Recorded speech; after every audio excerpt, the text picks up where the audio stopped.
Have you ever loved someone so deeply that you forgot to protect yourself? Tonight's story will take you through the heart-wrenching journey of a woman who lost everything because the man she trusted most chose to save someone else instead. Listen closely, because sometimes the greatest betrayal comes from those we love. The spring rain fell gently over Gangnam District as Min Seo-jin stood before the floor-to-ceiling windows of the Hanam-dong penthouse she had called home for 6 years. Her reflection in the glass looked like a stranger. Hollow eyes, trembling hands clutching a document that had just shattered her entire world. Behind her, the man she had loved since university days stood frozen, his face pale with guilt. Kang Ji-hoon had always been her safe harbor. They met when she was a struggling design student at Seoul National University, and he was already making his mark in his family's pharmaceutical empire. He pursued her with gentleness and patience, breaking through her walls one smile at a time. When they married, Seo-jin thought she had found her forever. She gave up her own architectural dreams to support his rise in Kang Pharmaceuticals, standing beside him through every corporate battle, every family dinner where his mother looked at her with thinly veiled disappointment for not being from old money. But tonight, everything changed. Tonight, she discovered that her husband had destroyed her career, her reputation, and 6 years of trust to protect his first love. The scandal broke 3 months ago. Someone had leaked confidential information about Kang Pharmaceuticals' new drug trials to a competitor. The leak cost the company billions and put thousands of jobs at risk. The evidence pointed directly to Seo-jin: documents with her digital signature, emails from her account, access logs showing her in restricted areas. The board demanded her immediate resignation from her position as Director of Strategic Planning, a role Ji-hoon himself had given her after years of her proving herself capable. Seo-jin protested her innocence. She begged Ji-hoon to investigate further, to believe her. But he remained silent during the board meeting, silent when the media crucified her, silent when his own mother demanded she leave the family. His only words to her in private were cryptic and cold. "Trust me, this is for the best. Let it go." She tried to trust him. She truly did. For 3 months, she endured the public humiliation, the frozen bank accounts, the whispers wherever she went. Former colleagues avoided her. Friends stopped calling. Even her younger brother, Min Tae-yang, who worked as a prosecutor, struggled to look at her without questions in his eyes. But Seo-jin held on because Ji-hoon had asked her to trust him, because she believed that the man who held her through her father's death, who learned to make her favorite kimchi jjigae, even though he had never cooked before, who whispered promises of forever, that man would not abandon her without reason. Tonight, she learned the reason. And it was worse than abandonment. The document in her hands was a confidential report from a private investigator her brother had hired without her knowledge. Tae-yang had refused to believe his sister was guilty, and his instincts as a prosecutor told him something was deeply wrong. What he uncovered destroyed any remaining faith Seo-jin had in her marriage. The real culprit was Lee Yuna, Ji-hoon's first love, the daughter of the Lee family that had been business partners with the Kangs for generations. The woman who had broken Ji-hoon's heart 10 years ago by choosing to study medicine in America over staying with him in Seoul. The woman who returned to Korea 6 months ago, newly divorced and vulnerable, seeking Ji-hoon's help to rebuild her life. Yuna had taken a position at Kang Pharmaceuticals through Ji-hoon's recommendation. She worked in the research division with access to sensitive data. According to the investigator's report, Yuna had been selling company secrets to a rival pharmaceutical company to pay off her ex-husband's debts she had guaranteed before their divorce. When the investigation began circling too close to her, she had planted evidence pointing to Seo-jin. And Ji-hoon, knowing the truth, had made a choice. He let Seo-jin take the fall to protect Yuna from prosecution. The report detailed everything. How Ji-hoon had personally altered digital logs. How he had convinced the security team to focus their investigation on Seo-jin. How he had met with Yuna secretly, promising to keep her safe. The investigator had photos. Ji-hoon and Yoona in a private room at a Itaewon restaurant. Her crying, him holding her hands across the table. The date stamp was the same day the board meeting was held to force Seo-jin's resignation. Seo-jin felt as if she were drowning. Every breath hurt. Every heartbeat was agony. She turned from the window to face her husband. Ji-hoon's expression was tortured. He had seen the report. Tae-yang had forwarded it to him as well, along with a message that simply said, "You have 1 hour to explain yourself to my sister before I filed charges." "Say something." Seo-jin's voice came out as a whisper, broken and raw. "Tell me this isn't true. Tell me you didn't sacrifice me to save her." Ji-hoon ran his hands through his hair, a gesture she had once found endearing. Now it just looked like the nervous habit of a guilty man. "Seo-jin, I can explain. It's not what it looks like. I was trying to protect everyone." "Protect everyone?" The document slipped from her fingers, scattering across the marble floor. "You destroyed me, Ji-hoon. 3 months. 3 months of hell while you knew the truth. I was going to fix it." His voice rose in desperation. "I had a plan. I was gathering evidence to prove your innocence and expose the real culprit. I just needed time. 3 months wasn't enough time. While I lost everything. While your mother threw me out of the family home in front of the staff. While the entire country called me a corporate spy and a gold digger." Seo-jin's voice cracked. "What plan takes 3 months while I suffer?" Ji-hoon moved toward her, but she stepped back, holding up her hand. He froze. "Yoona was suicidal, Seo-jin. After her divorce, after everything she went through in America, she was broken. When I found out what she had done, she threatened to kill herself if I exposed her. I couldn't let that happen. Her father and my father were best friends.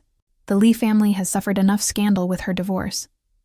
I thought if I could quietly fix everything, gather enough evidence to prove your innocence without explicitly naming her, then transfer her to a different position somewhere far away, everyone would be safe. Everyone except me." The words hung in the air like ice. "I wasn't worth protecting with the same care, was I? I was just supposed to endure it because I'm strong. Because I'm your wife. So I should understand. Because I should trust you. That's not fair. I love you, Seo-jin. You're my wife. Yoona is just what? Just your first love who you never really got over? Just the woman you chose over me when it mattered most?" Seo-jin felt something breaking inside her chest, something that would never be whole again. "Do you know what the worst part is? I would have understood if you had come to me. If you had told me the truth and asked me to help protect her. I would have been hurt, yes. But I would have worked with you to find a solution. But you didn't trust me enough to even have that conversation. You just decided I was expendable. I never thought you were expendable. I was trying to protect you too, from having to make an impossible choice, from being dragged into Yoona's mess. No, Ji-hoon. You were protecting yourself from having to admit that when faced with choosing between the woman who broke your heart 10 years ago and the woman who has stood beside you for 6 years, you chose her. You chose her without hesitation. The truth of her words seemed to strike him physically. He staggered back slightly, his face crumbling. "Seo-jin, please, don't do this. Don't throw away our marriage over this. I made a mistake.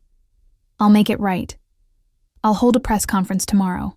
I'll tell everyone the truth. I'll restore your position. I'll do whatever it takes. It's too late for that."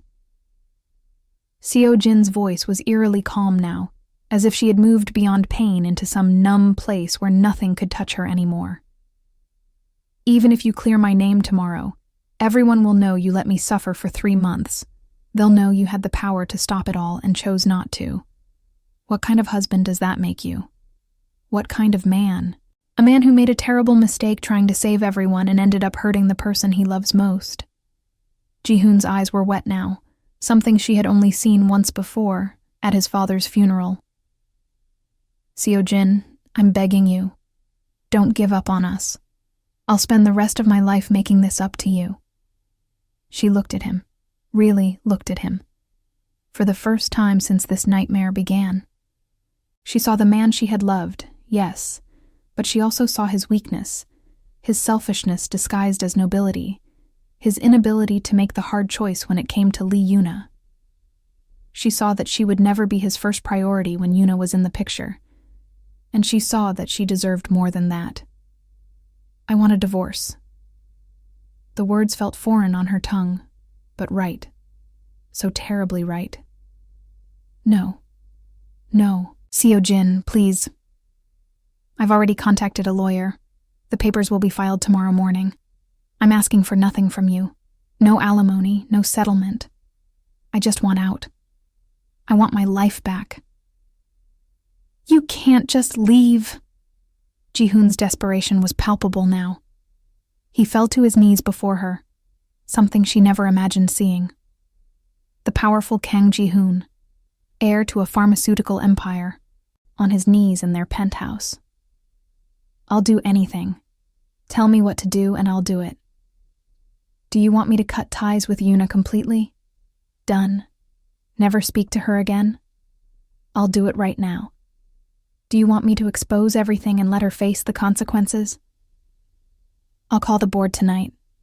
Just don't leave me." Seo-jin felt tears sliding down her cheeks, but her voice remained steady. 3 months ago, those gestures might have meant something. Now they're just desperate attempts to keep me from walking away. You'll resent me eventually for making you choose. And I'll resent myself for staying with someone who had to be forced to choose me. That's not true. I choose you. I've always chosen you. No, Ji-hoon. You chose her. You chose her 3 months ago, and you've been choosing her every day since by letting me suffer. This isn't a marriage anymore. It's me being your safety net while you protect your first love. I won't do it. I won't be your consolation prize." She walked past him toward the bedroom, her steps measured and calm despite the chaos in her heart. She had packed earlier, knowing this conversation would end only one way. Her suitcases stood by the door. Everything she truly cared about already moved to her brother's apartment in Seongdong-gu. This penthouse, with its breathtaking views and painful memories, was no longer her home. Ji-hoon followed her, his pleas becoming more frantic. "Where will you go? Let me at least help you find a place. Let me give you money to start over. Seo-jin, please. At least let me do that much." She picked up her bags, surprised by how light they felt. 6 years of marriage, and everything that mattered fit in 2 suitcases. "My brother is picking me up. I don't need your help, Ji-hoon. I don't need anything from you except a signature on the divorce papers."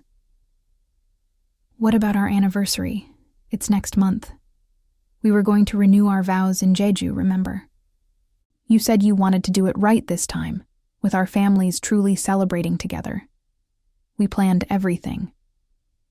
The mention of their anniversary plans, made just 4 months ago when everything seemed perfect, nearly broke her resolve.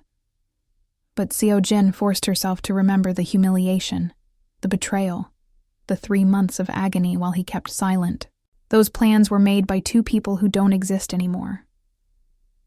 The Ji-hoon who promised to love and protect me died the moment he chose to let me burn to save someone else. And the Seo-jin who would have endured anything for you died tonight when she learned the truth. The elevator arrived with a soft chime. Tae-young stood inside, his prosecutor's face set in grim lines. He looked at Ji-hoon with barely contained fury. "Touch my sister again, and I'll forget I'm an officer of the court." Ji-hoon ignored him, keeping his eyes locked on Seo-jin. "I'll fix this. I'll prove to you that you're the only one who matters. Just give me a chance." Seo-jin stepped into the elevator beside her brother. As the doors began to close, she looked at her husband one last time. "You had 6 years of chances, Ji-hoon. You had 3 months of chances while I suffered. You don't get any more." The doors closed on his anguished face, and Seo-jin finally allowed herself to collapse against her brother's shoulder, sobs tearing from her throat. Taeyang held her silently, his jaw clenched tight. The elevator descended, taking her away from the life she had built, the love she had trusted, and the future she had imagined. But as devastating as it was, Seo-jin felt the tiniest spark of something unexpected: relief. The pretense was over, the waiting was over, the hoping was over. Now she could finally begin to heal. The next morning, Seoul woke to shocking news. Kang Ji-hoon had called an emergency press conference at the Kang Pharmaceuticals headquarters in Gangnam. Media from every major outlet crowded the conference room, cameras flashing as Ji-hoon took the podium. He looked like he hadn't slept, his usual polished appearance replaced by wrinkled clothes and haunted eyes. What he revealed sent shockwaves through Korea's business community. He confessed everything: how the real culprit in the corporate espionage case was Lee Yoona, how he had covered for her, how he had deliberately let evidence point to his innocent wife. He detailed the falsified documents, the manipulated security logs, the months of deception. He announced Yoona's immediate termination and stated he would cooperate fully with authorities to prosecute her. He offered his own resignation as CEO, accepting full responsibility for the cover-up. But most shocking of all, he publicly apologized to Min Seo-jin, his voice breaking as he admitted he had destroyed their marriage through his cowardice and misplaced loyalty. He announced that he had signed the divorce papers that morning without contest, giving her everything she asked for despite her requesting nothing. The media frenzy was instant and brutal. Kang Ji-hoon, once Korea's most eligible bachelor and now its most criticized husband, became the subject of countless articles and television debates. How could he have treated his wife so cruelly? What kind of man protects his ex-lover over his spouse?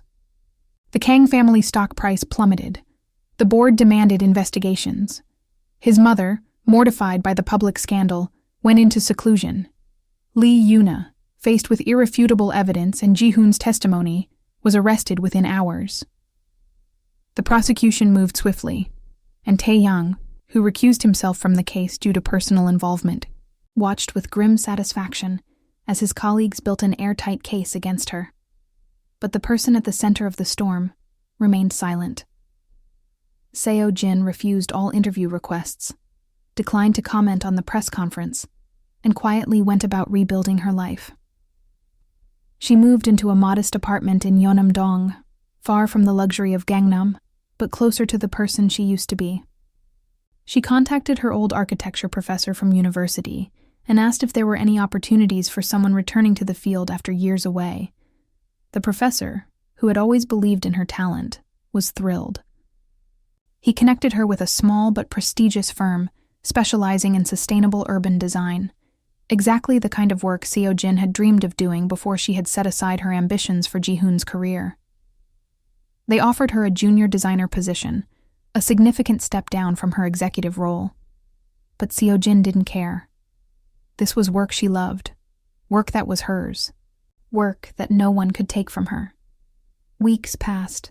The scandal gradually faded from the headlines, replaced by newer dramas. Yoona's trial date was set. Ji-hoon stepped down as CEO, though he remained on the board. His mother finally broke her silence with a public statement apologizing to Seo-jin and expressing her shame at her son's actions, a gesture that surprised many, given her previous dismissal of her daughter-in-law.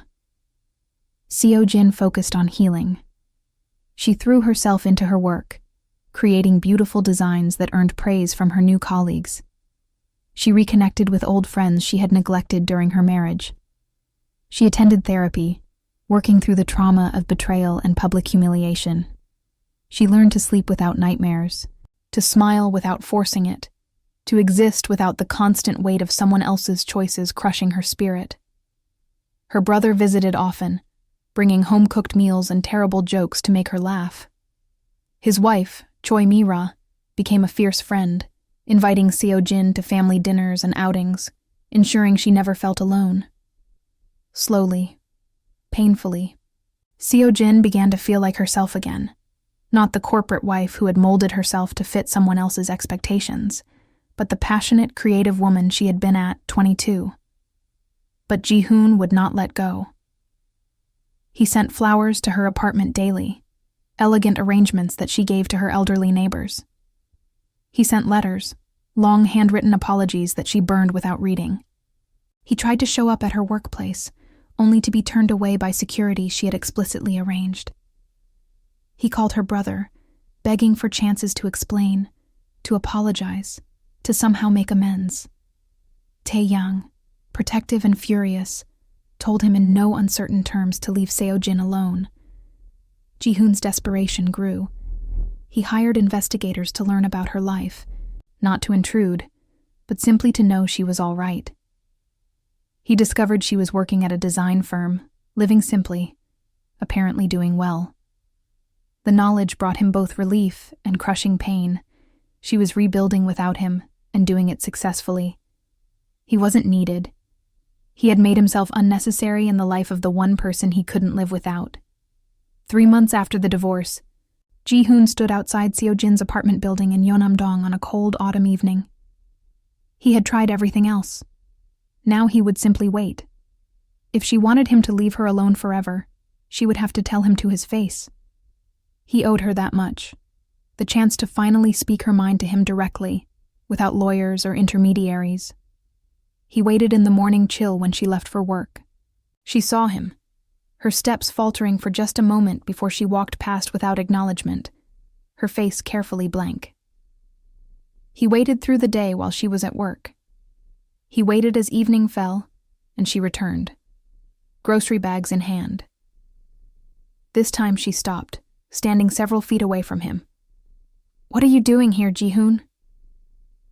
Her voice was tired, lacking the fire or pain of their last conversation. She just sounded exhausted. "I need to talk to you, really talk to you, not through lawyers or press conferences, just us.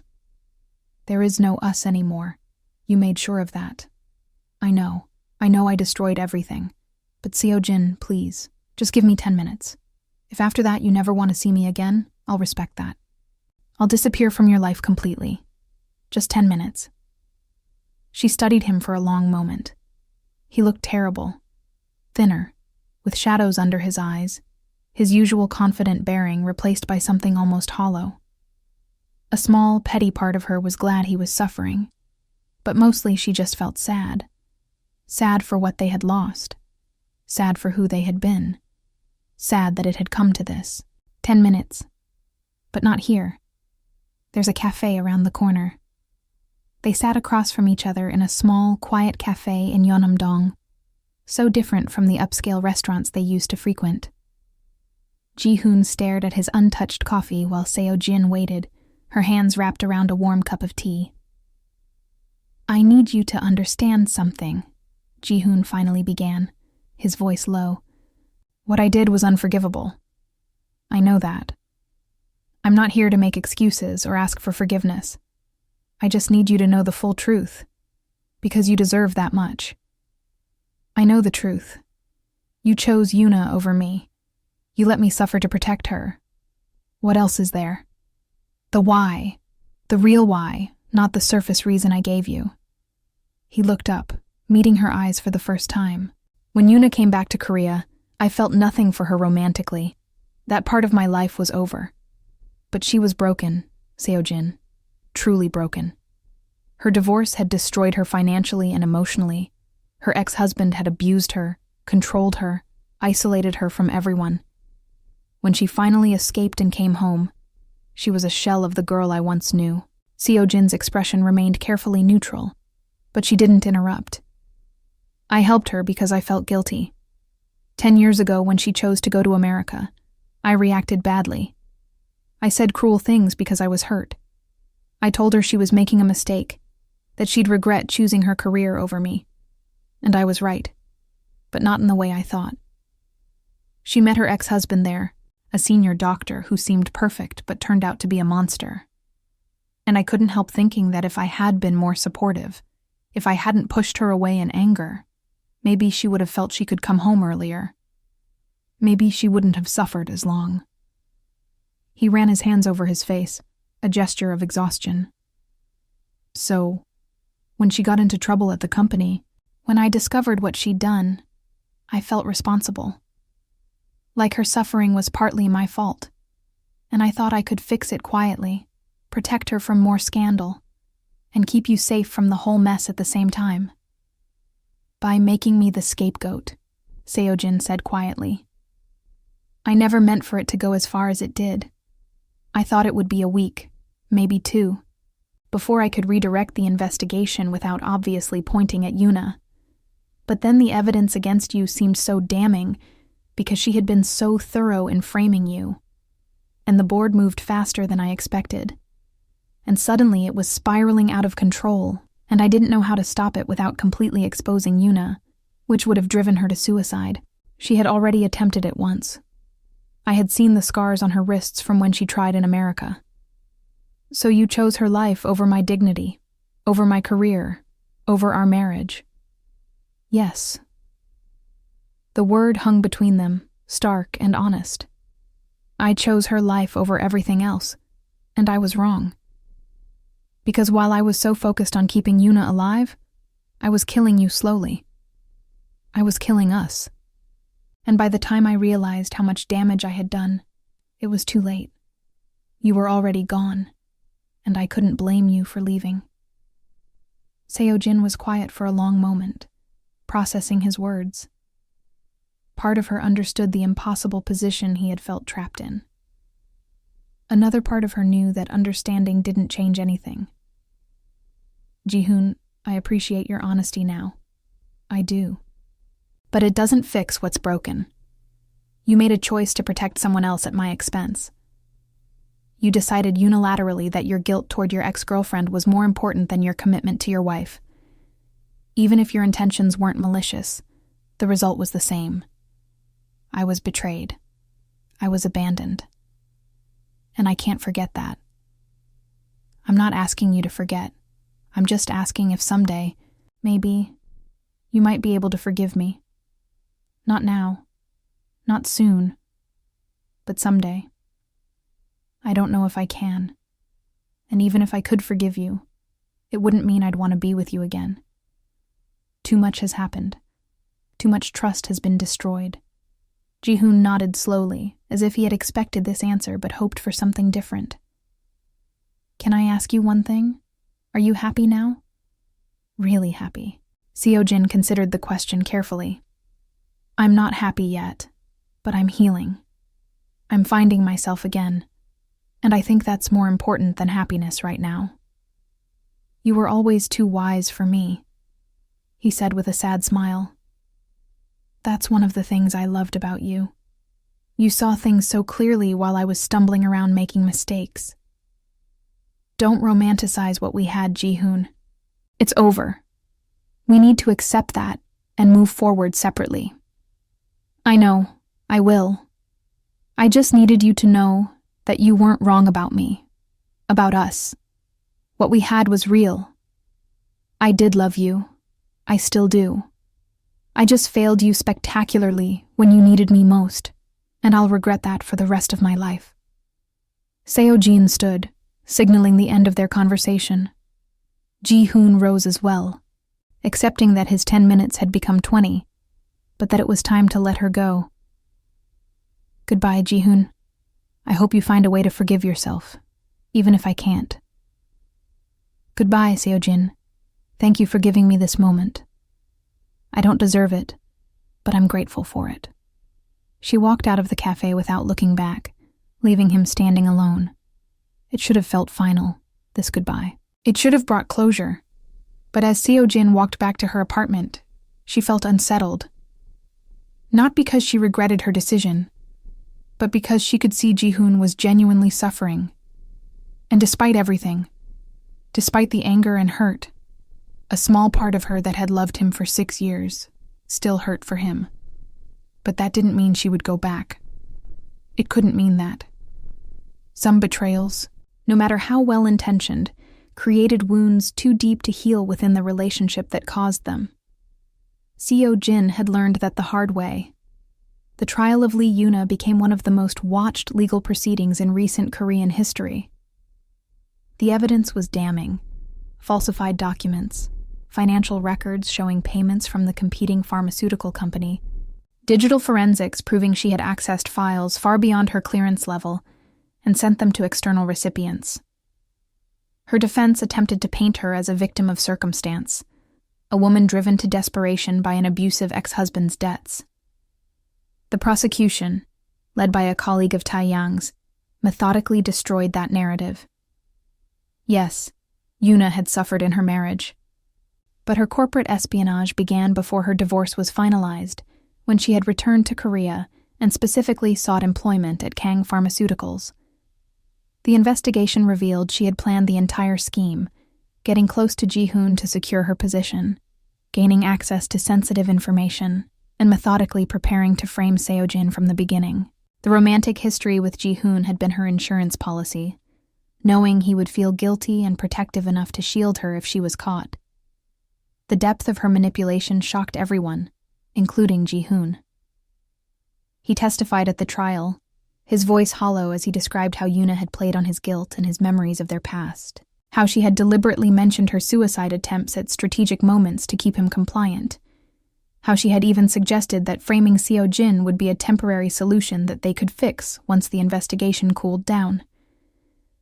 She told me, Ji-hoon stated in his testimony, his face ashen, that Seo-jin was strong enough to handle the suspicion, that my wife came from a tough background and could weather the storm while Yuna, fragile from her divorce, could not. She said once everything died down, we would quietly clear Seo-jin's name and no real harm would be done. I believed her because I wanted to, because it gave me a way to protect both of them without having to make a hard choice. I was a coward and a fool. The jury deliberated for less than 3 hours. Lee Yuna was found guilty on all counts: corporate espionage, fraud, and conspiracy. The judge sentenced her to 8 years in prison and ordered her to pay restitution to Kang Pharmaceuticals. As she was led away, Yuna looked directly at Ji-hoon in the gallery, her expression twisted with rage. "This is your fault!" she screamed. "You promised to protect me. You promised!" Ji-hoon sat motionless, not reacting to her outburst. After the courtroom cleared, he remained in his seat for a long time, staring at nothing. Taiyang, who had attended the verdict, approached him cautiously. "She played you," Taiyang said bluntly. "She played all of us, my sister most of all." "I know. God, I know. I destroyed my marriage for someone who was using me from the beginning." "You destroyed your marriage because you made a choice. Yuna's manipulation doesn't absolve you of that. But at least now the truth is public.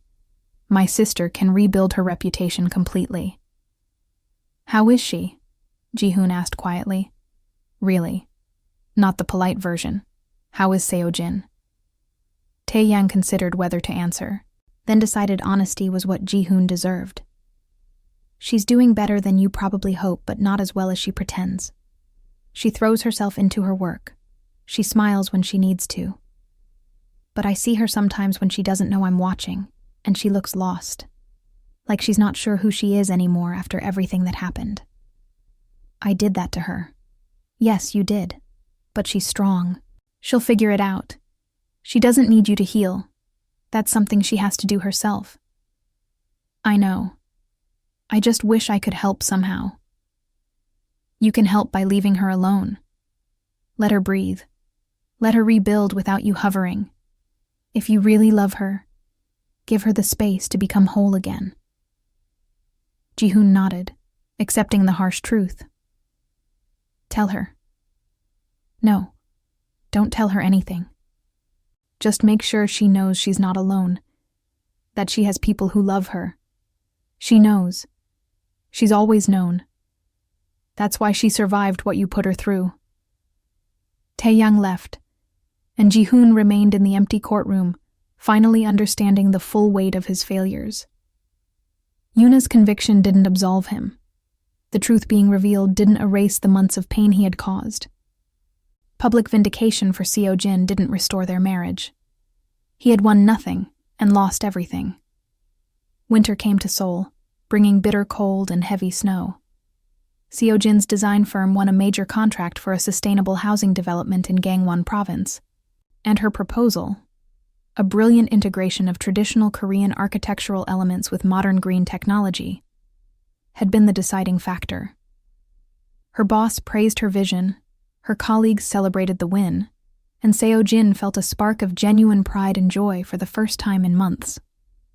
That evening, she went to her favorite spot in Seoul, a quiet viewing area near Namsan Tower, where tourists rarely ventured in winter. She stood at the railing, looking out over the city lights, breathing in the cold air that made her lungs ache in a clarifying way. "I thought I might find you here."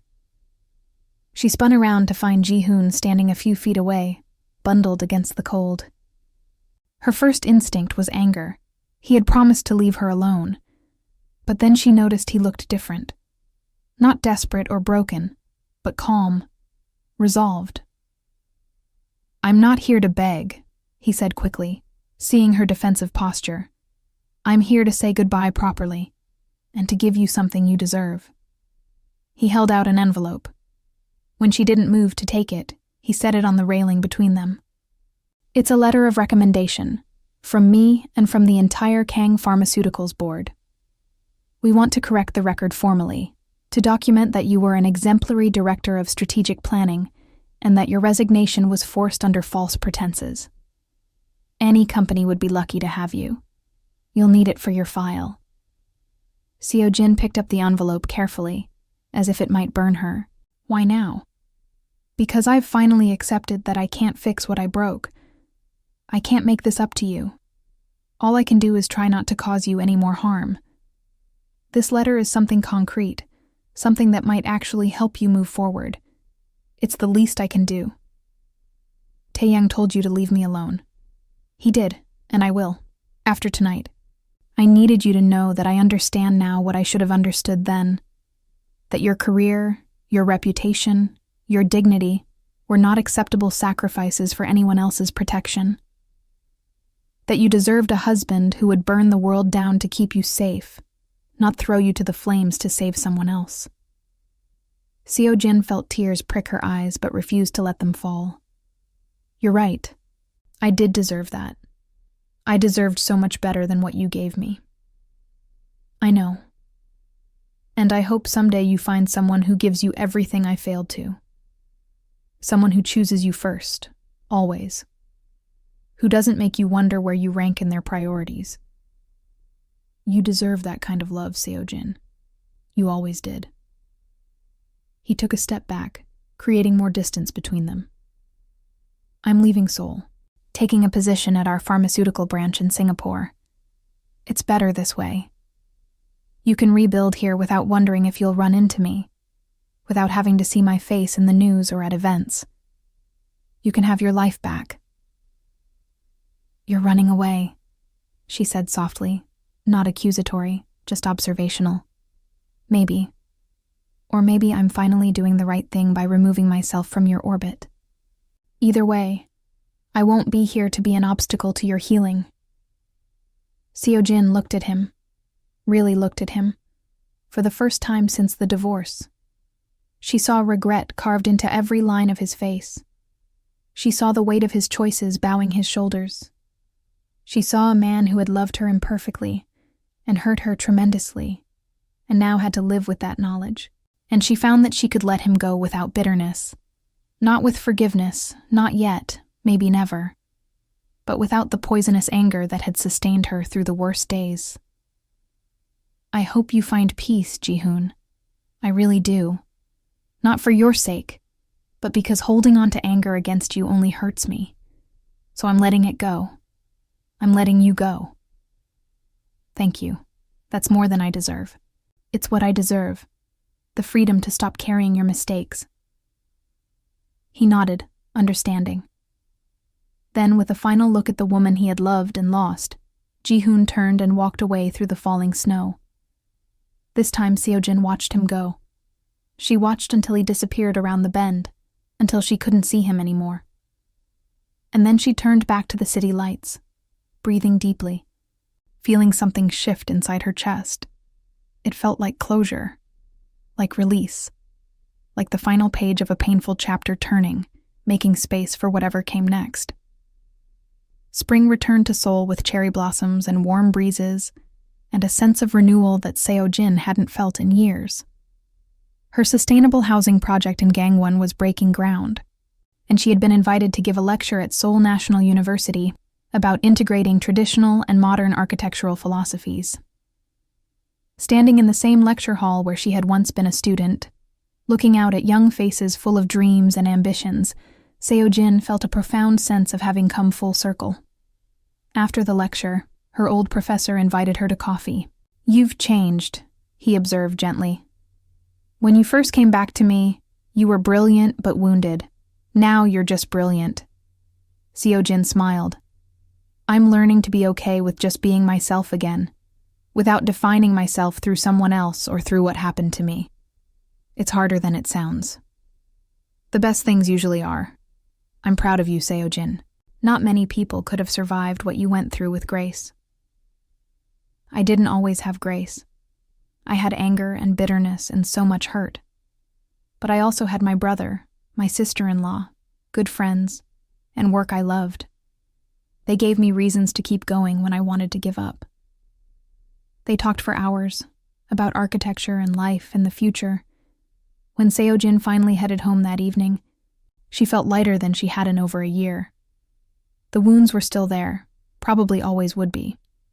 But they were scars now rather than open injuries. She could carry them without being defined by them. A few weeks later, she received a letter from Singapore.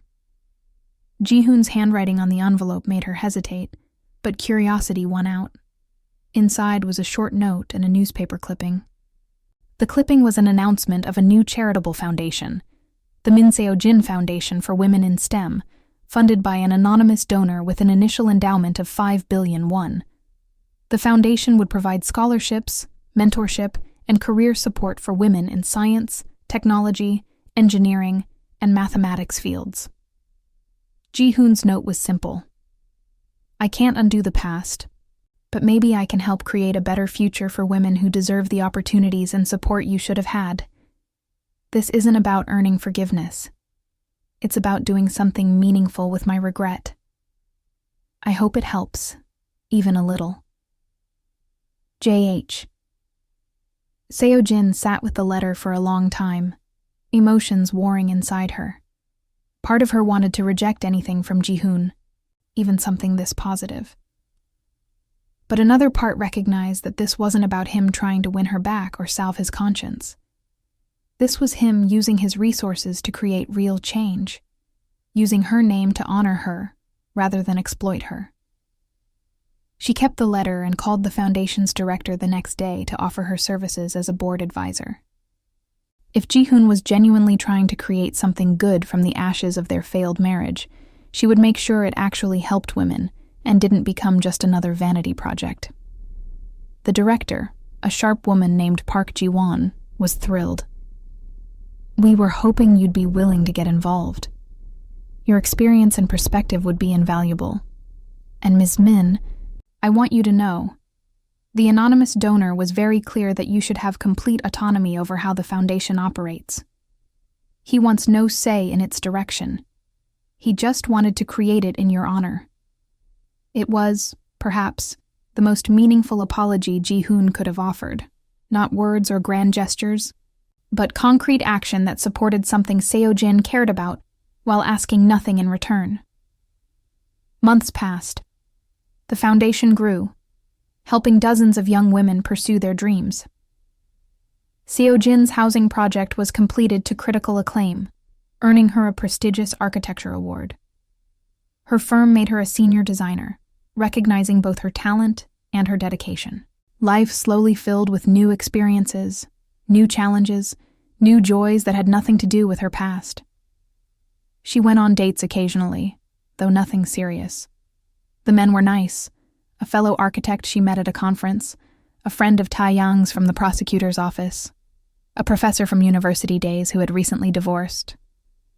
But Seo-jin wasn't in a hurry. She was learning to be complete on her own, to find fulfillment in her work and friendships and family, rather than seeking it through romantic love. "You seem happy," Mira observed one evening over dinner at the family home. "Really happy. not just pretending. Seo-jin considered the statement. I am happy. More than I thought I'd ever be again. I'm doing work I love. I'm making a difference. I'm surrounded by people who value me.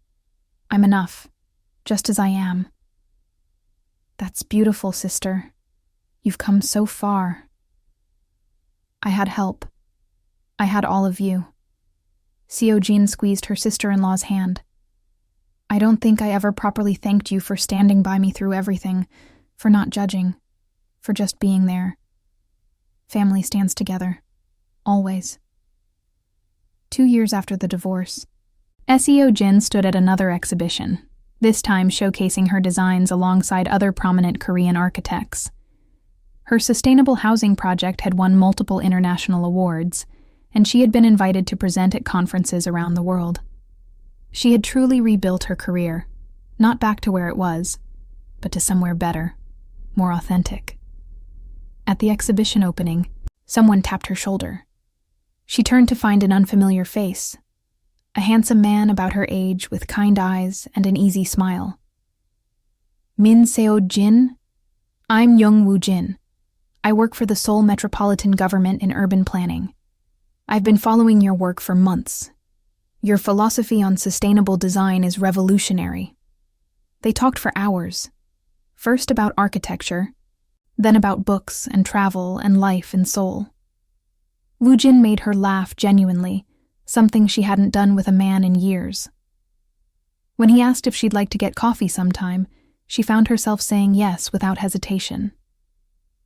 That night, lying in bed in her Yeonam-dong apartment, Seo-jin thought about how far she had come.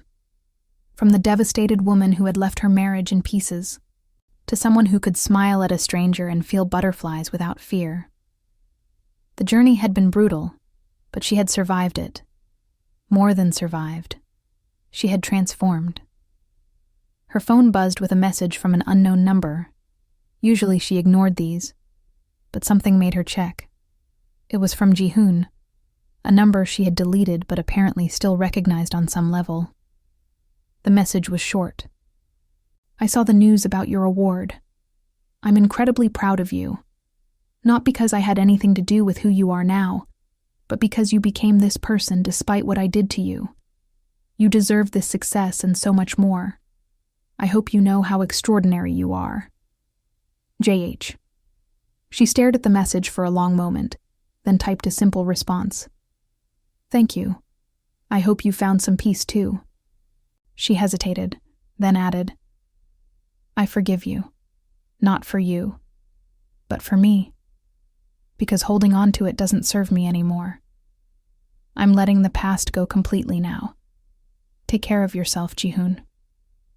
She sent it before she could overthink, then blocked the number. Not out of anger, but out of finality. That chapter was closed. She had given him forgiveness because she needed to move forward without that weight, not because she owed him anything. And now she could truly let it all go. The next morning, Seo-jin woke to the spring sunlight streaming through her windows. She had coffee on her small balcony, looking out at the neighborhood she had grown to love. She thought about her upcoming date with Woo Jin, about the new project her firm was pitching, about the foundation board meeting next week.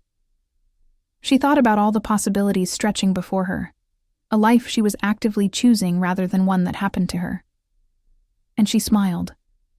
A real, genuine, unforced smile. Because she had survived the worst betrayal of her life and emerged stronger. Because she had reclaimed her career, her dignity, and her sense of self. Because she had learned that she could be complete without needing someone else to validate her worth. Because she had forgiven not to absolve someone else's guilt, but to free herself from the chains of bitterness. Jung-woo Jin turned out to be everything Seo-jin didn't know she needed. He was steady without being boring, attentive without being clingy, supportive without being overbearing. He listened when she talked about her work, offered thoughtful perspectives, and never made her feel like her career should take a back seat to a relationship. When she told him about her divorce, not all the details, but enough, he didn't pity her or try to fix her. He simply said, That must have been incredibly painful. Thank you for trusting me enough to share it. Their relationship developed slowly, naturally. Coffee dates turned into dinners, which turned into walks along the Han River, which turned into weekends exploring Seoul's neighborhoods together. Woo Jin introduced her to his work on urban renewal projects, and she found his passion for creating accessible public spaces aligned perfectly with her architectural philosophy. They collaborated on a proposal for sustainable community centers in underserved areas of Seoul, their combined expertise creating something neither could have achieved alone. 6 months into their relationship, Woo Jin met Tae-yang and Mira. The dinner was initially tense. Tae-yang, protective as always, grilled Woo Jin with the intensity of a prosecutor interrogating a hostile witness. But by the end of the evening, even Tae-yang had to admit that Woo Jin was genuine, kind, and clearly devoted to Seo Jin's happiness, without trying to control it. "I like him," Mira whispered to Seo Jin in the kitchen. "He looks at you like you're amazing, but also like an equal. Not like a prize he won or a treasure he owns. Like a partner." Seo Jin realized Mira was right. With Ji-hoon, she had often felt like a precious object to be protected and displayed. With Woo Jin, she felt like a person, complex, flawed, capable, who was valued for exactly who she was. 1 year later, at a small ceremony attended only by close friends and family, Min Seo Jin and Jung Woo Jin married. The ceremony was nothing like her first wedding. No grand hotel ballroom, no hundreds of guests, no elaborate displays of wealth. Instead, they exchanged vows in a hanok in Bukchon, surrounded by spring flowers and the people who mattered most. Seo Jin wore a simple but elegant hanbok. Woo Jin wore a traditional durumagi, and when they bowed to their guests, Seo Jin felt joy radiating from every cell in her body.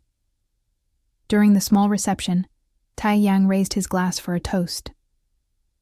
"To my sister, who showed me that endings can become beginnings. Who taught me that strength isn't about never falling, but about getting up every time you do. Who proved that betrayal doesn't have to destroy you, it can transform you. And to Woo Jin, who was smart enough to recognize an extraordinary woman when he met her. Take care of her brother, or you'll answer to me." Everyone laughed, but Woo Jin nodded seriously. "I promise to be worthy of her trust, every single day."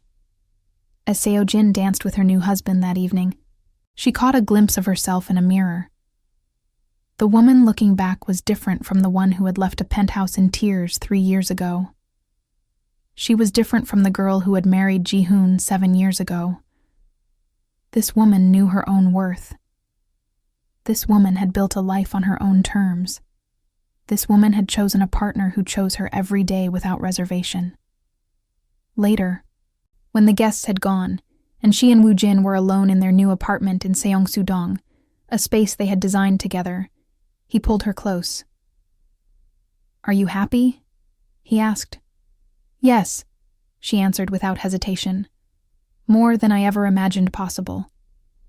"Good, because my only goal in life from now on is to make sure you stay that way." "Woo Jin, I need you to understand something important." She looked up at him seriously. "My happiness isn't your responsibility. It's mine. What I need from you is partnership, honesty, and respect.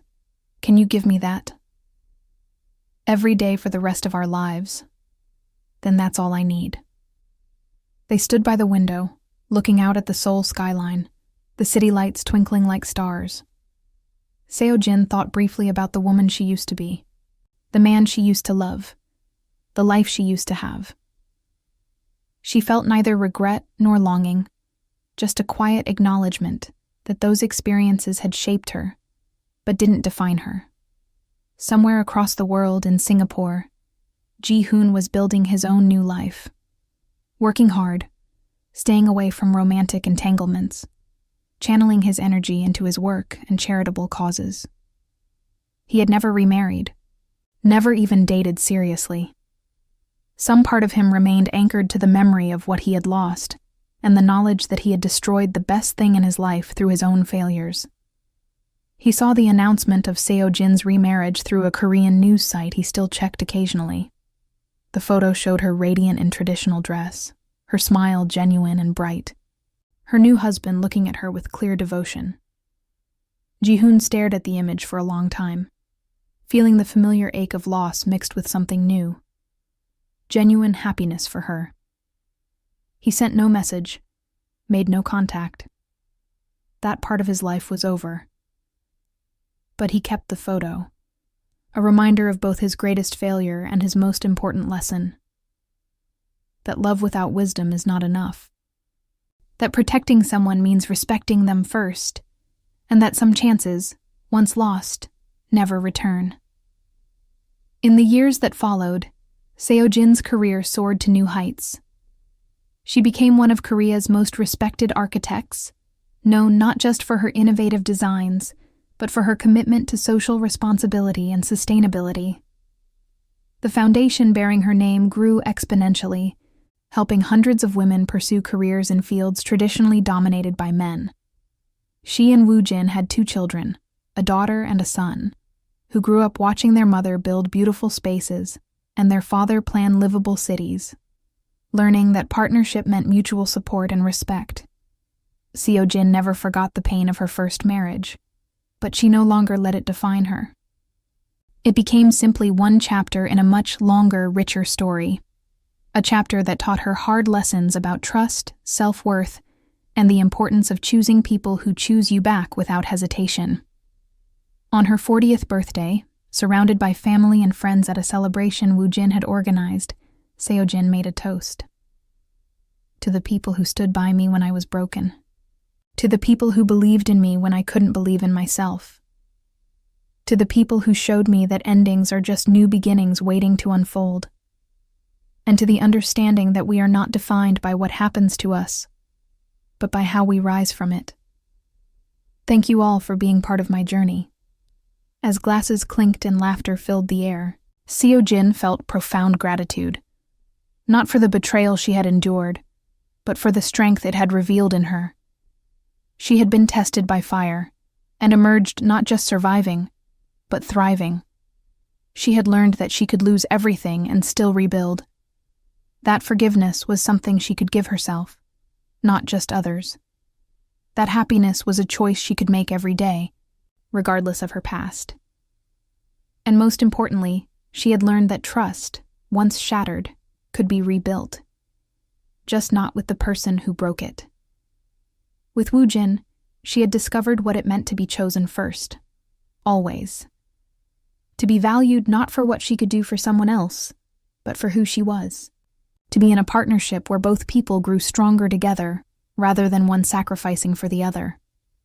That night, as she lay in bed next to her husband, her children sleeping down the hall, her career flourishing, her life full of genuine connections and meaningful work, Seo Jin reflected on the question Ji-hoon had asked her years ago in that cafe in Yeonam-dong. Are you happy? The answer now was an unequivocal yes.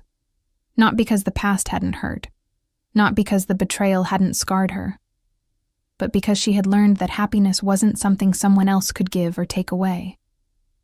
It was something she built for herself, brick by brick, choice by choice, day by day. And the life she had built, authentic, purposeful, full of love given and received freely, was more beautiful than anything she had imagined in those dark days when her world fell apart. She had survived the worst betrayal of her life, and in surviving it, she had discovered who she truly was beneath the roles she had played, the expectations she had met, the person she thought she needed to be. She was Min Seo Jin, architect, mentor, mother, wife, sister, friend. But most importantly, she was herself, complete and whole, needing no one to validate her worth because she knew it in her bones. And that knowledge, hard-won and dearly bought, was worth more than anything she had lost. The end came not with dramatic closure or poetic justice, but with something much more meaningful, peace.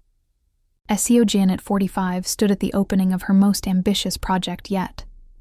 A sustainable community center in Gangbuk district that integrated social services, green spaces, and affordable housing in a design that had won international acclaim.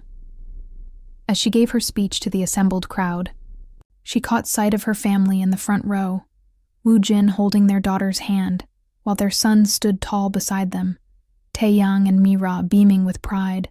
Friends and colleagues gathered to celebrate. This was her legacy. Not the pain she had endured, not the marriage that failed, not the betrayal that nearly destroyed her. Her legacy was in the buildings she designed that made people's lives better, in the women she mentored through the foundation, in the children she raised to value integrity and kindness, in the love she had learned to accept as freely as she gave it. Somewhere, Ji-hoon was living his own life, carrying his own lessons. But he was no longer part of her story except as a chapter that taught her crucial truths. And that was exactly as it should be. Seo Jin finished her speech to thunderous applause. As she stepped down from the podium, Woo Jin met her with flowers and a kiss. "Proud of you," he whispered, "always." "I know," she whispered back, smiling. "And I'm proud of me, too. Because after everything, the betrayal, the public humiliation, the divorce, the painstaking rebuilding, Min Seo Jin had learned the most important lesson of all, that she was enough, just as she was, that she deserved to be chosen first, that trust given to the wrong person could be rebuilt with the right one, that forgiveness was a gift she could give herself. And that happiness wasn't about perfect circumstances or absence of pain. It was about knowing yourself deeply, choosing your path deliberately, and surrounding yourself with people who valued you without condition. She had loved and lost and loved again.